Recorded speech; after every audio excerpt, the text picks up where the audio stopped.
Hello friends, நான் இப்போ குருமா செஞ்சு காட்ட போகிறேன்.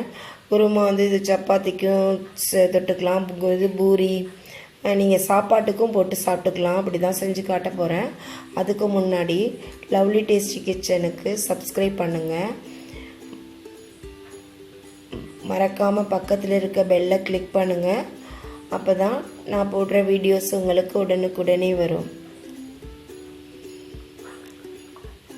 இப்போது நம்ம சேனலில் கிவ்அவே போயிட்டுருக்கு. அந்த கிவ்அவே பார்த்துருப்பீங்க. நீங்கள் பார்க்கலனாலும் டிஸ்கிரிப்ஷனில் போடுறோம், லிங்க்கு கொடுக்குறேன், பாருங்கள். இப்போது நம்ம குருமா எப்படி செய்கிறதுன்னு பார்க்கலாம். எண்ணெய் சட்டியை வச்சுட்டு எண்ணெய் ஊற்றிட்டு அதில் வந்து பட்டை, பிரிஞ்சாயில், அன்னாசி பூ இது போட்டிருக்கேன். அது நல்லா பொரிஞ்சதுக்கப்புறம் வெங்காயத்தை போட்டு நல்லா வதக்கிக்கோங்க. வெங்காயம் நல்லா வதங்கணும். ஏன்னா வந்து வெங்காயம் வதங்காமல் போட்டோம்னு சொன்னாக்கா அது ஃபுல்லு வதங்கினா தான் நல்ல வாசமாகவும் இருக்கும். நம்ம வந்து அது குருமா செய்யும்போது நல்ல டேஸ்ட்டாக வரும். இல்லைனாக்கா வெங்காயம் முழுசாக கிடக்கும். இப்போ நம்ம அது நல்லா வதங்கின பிறகு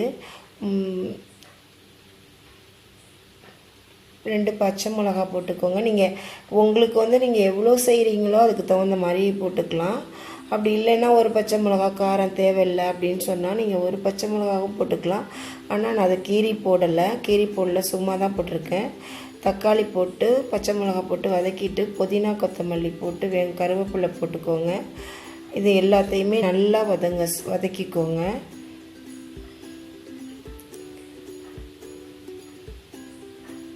நல்லா தக்காளியெலாம் நல்லா வதங்கினா தான் அந்த குருமா வந்து நல்லா டேஸ்ட்டாக இருக்கும். அதனால் நல்லா வதக்கிக்கணும். அதுக்கு பிறகு நல்லா வதங்கின பிறகு மல்லித்தூள் வந்து நான் ஒரு 2 ஸ்பூன் போடுறேன். நம்மளுக்கு டேஸ்ட்டுக்கு தகுந்த மாதிரி போட்டுக்கோங்க. அதே மாதிரி வெறும் மிளகாத்தூள் உங்களுக்கு காரத்துக்கு தகுந்த மாதிரி நீங்கள் போட்டுக்கலாம்.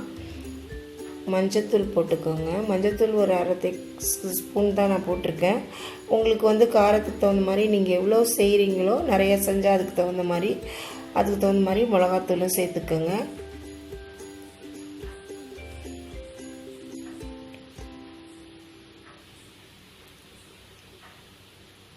நல்லா வதங்கிடுச்சு. இப்போ வந்து நம்ம உருளைக்கிழங்கும் பீன்ஸும் நான் போட்டிருக்கேன். உருளைக்கிழங்கும் பீன்ஸும் உங்களுக்கு வேறு கேரட் இருந்தால் நீங்கள் கேரட்டும் சேர்த்துக்கலாம். நான் உருளைக்கிழங்கும் பீன்ஸும் தான் போட்டிருக்கேன். அதையும் இந்த பீன்ஸ் வந்து பச்சை வாசம் போடுற வரைக்கும் நல்லா வதக்கிக்கோங்க. தேவையான அளவு தண்ணி ஊற்றிக்கலாம். இதை வந்து நல்லா கொதிக்கணும். அப்போ தான் இந்த காய்கறியில் வந்து உப்பு உரப்பெல்லாம் சேரும். மிளகாத்தூள் போட்டிருக்கோம்ல, அதுக்கு தேவையான அளவு உப்பு போட்டுக்கிறேன்.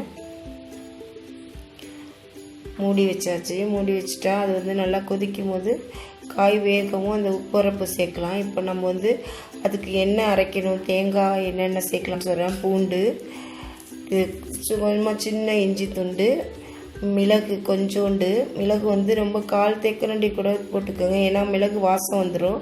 இஞ்சி மிளகு வாசம் வந்துட்டால் குழம்பு நல்லா இருக்காது. அது வந்து பெருஞ்சீரகம் ஒரு ஸ்பூன், சின்ன ஸ்பூனால் போட்டிருக்கேன். ஜீரகம் ஒரு ஸ்பூன் போட்டு அரைச்சி எடுத்துருக்கேன். இப்போது நல்லா கொதிச்சுட்டு அது கொதிச்சிட்டு இருக்கிறதுல நம்ம இப்போ வந்து அரைச்சி வச்சுருக்கோம்ல, தேங்காய்லாம் சேர்த்து அரைச்சி வச்சுருக்கிறத நம்ம அந்த குருமா குழம்புல கலந்துக்கலாம். நல்லா கலக்கி விட்டுட்டு மூடி வச்சுருங்க. அது நல்லா அந்த உப்பு உரப்பு சரி. இது வந்து இந்த குருமா குழம்புக்கு போடுறது எப்படின்னா, இப்போ துவரம்பருப்பும் கடலைப்பருப்பும் சம அளவு எடுத்து ஊற வச்சு கொரன்னு அரைச்சி எடுத்துருக்கேன்.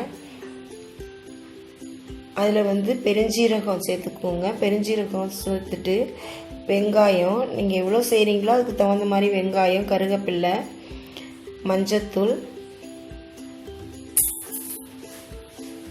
அதுக்கு உப்பு, தேவையான அளவு உப்பு சேர்த்துக்கோங்க. காரத்துக்கு தகுந்த மாதிரி மிளகாத்தூள், வெறும் மிளகாத்தூள் சேர்த்துருக்கேன். எல்லாத்தையும் சேர்த்து நல்லா பிசைஞ்சு எடுத்துக்கணும். எடுத்துக்கிட்டு நம்ம அதை வந்து வடை மாதிரி தட்டி போடலாம். குட்டி குட்டியாக அந்த வடை தட்டிக்கோங்க. பெருசாக தட்ட வேண்டாம். குருமா குழம்புல சேர்க்குறது, அதனால் குட்டி குட்டியாக போட்டு நீங்கள் வந்து வடையாக தட்டி எடுத்துக்கணும். பெருசாக போட்டால் வடையாக தெரியும் வந்து, அதனால் குட்டி குட்டியாக போடுங்க. அதையும் நம்ம வந்து என்ன செய்யலான்னா அதிலே சின்ன சின்னதாக உருண்டையாக உருட்டியும் நம்ம குட்டி குட்டியாக உருண்டையாக உருட்டியும் போடலாம். இப்போ நல்லா வடை வெந்துருச்சு. அந்த பதம் வரும்போது அந்த இந்த மாதிரி வந்தோடனே வடையை இறக்கிடலாம், எடுத்துடலாம்.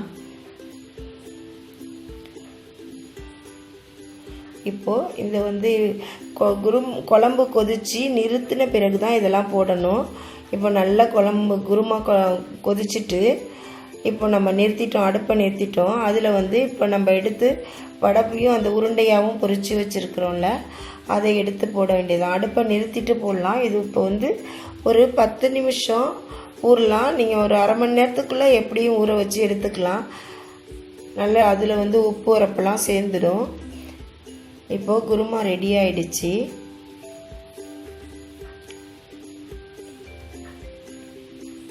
இப்போ நல்லா ஊறிட்டு பாருங்கள். அதுக்கு மேலே கொத்தமல்லி பொடியாக கட் பண்ணி போட்டு நீங்கள் சாப்பிட வேண்டியதான். இப்போ குருமா ரெடி ஆயிடுச்சு. இந்த வீடியோ உங்களுக்கு பிடிச்சிருந்துச்சுனாக்கா லைக் பண்ணுங்கள், ஷேர் பண்ணுங்கள், சப்ஸ்கிரைப் பண்ணுங்கள்.